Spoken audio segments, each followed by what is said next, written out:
Hi everyone, Terri Crosby here in Care of Relationships. Welcome to Friday Love, where I answer your questions about love and relationships. Today's question. Dear Terri, I've heard you talk about boundaries in a different way than many people do. Boundaries are usually promoted as a good thing. We should have them and they protect us. But your message is a bit different and I don't quite understand it. Would you please share more about this? Well, yes, I can. I'll start by saying that the way I think about boundaries is that creating a boundary is not a passive act. It's not an innocent bystander. There's resistance in a boundary. There's a line in the sand that should not be crossed, and everyone in the conversation can feel it.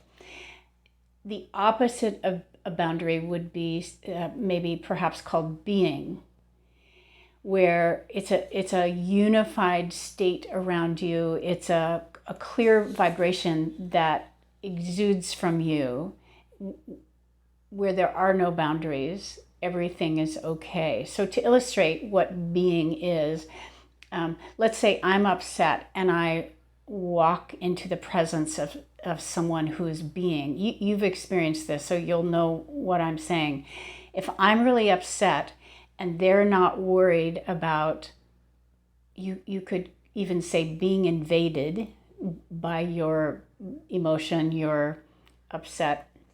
They're not worried about that and they're not, putting up a stop sign, then I can actually allow that person's presence and calm to serve me. It will actually get in because I'm not being required to be different than I am. Nobody's preventing me from that. You might say that boundaries say stop to what is, and being says, come on in, the water's warm, you're fine. So, why do we have boundaries anyway? What's good about them?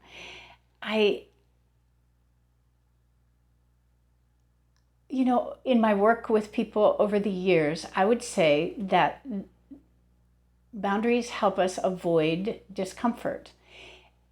If you cause me to be angry, I don't want to feel that. Maybe I don't like feeling my anger or my impatience around you, my fear around you. And so I ask you to do things. I say, don't do that thing that that pushes me into the land of uncertainty where I might have to change something. Don't make me be emotional. Boundaries help us avoid change, we hope. Because it's basically, don't mess with me about this. Don't force me into considering what I'm doing in this situation. I just want to stop that prompt from you. Don't ask me to learn. Don't ask me to adjust myself. So boundaries can maybe prevent that. They can help us not have to face discomfort.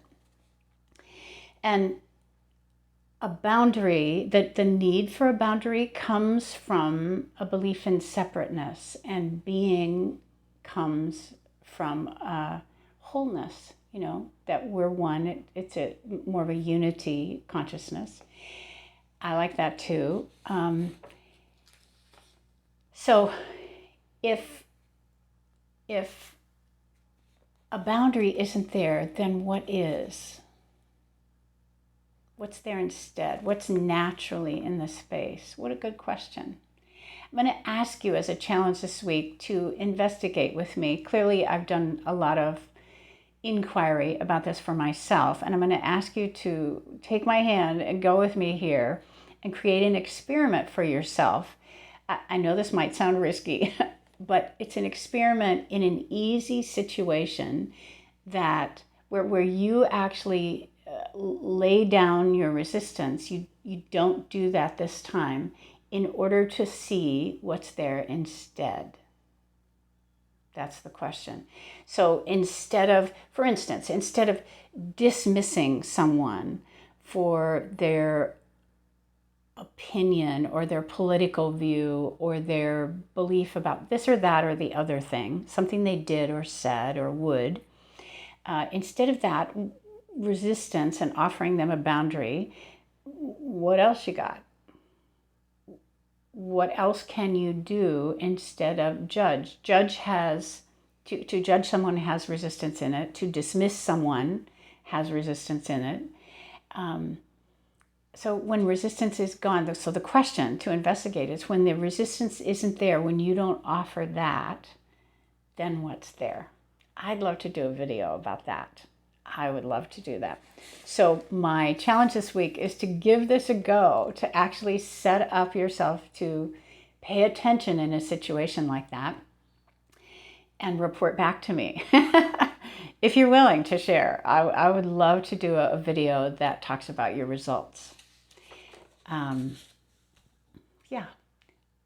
This is Terri Crosby in Care of Relationships. I hope you have a really good Friday and an excellent weekend. Take very good care of yourself. Terri Crosby in Care of Relationships.